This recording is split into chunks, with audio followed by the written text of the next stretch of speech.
The sump, or the oil pan, sits on the bottom of the engine. So to get to it, I've attached the engine to a rotating stand. Much easier. I'm using a magnetic tray to make sure I keep the sump bolts in the exact same order they need to be returned.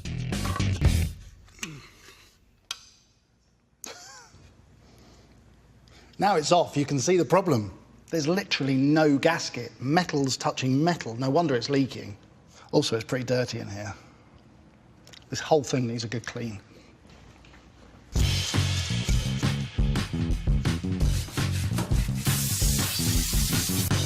It looks so much better now it's cleaned. And it's really important that these surfaces here, the top of the sump and where it joins the engine, are absolutely spotless. Even a tiny bit of dirt in that area, when it brings it together, is going to leave a gap and it'll create a leak. Now, normally, that gap's taken up by a gasket set. Now, we've got two little rubber seals, one that goes on the front here. That takes care of that bit. One that goes on the back.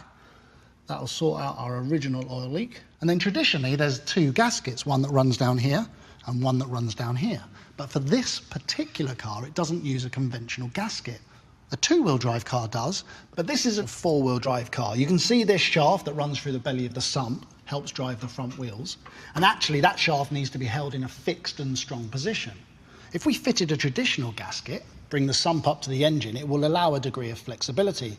That won't help because we want that shaft to be really strong. So instead of using a normal gasket, this particular car uses this special paste. Now, it does the same as a gasket. It just allows me to create a really strong seal between the engine and the sump. Put a tiny bit on the little rubber gaskets. This is where the original leak was. I just want to make sure 100% seal it.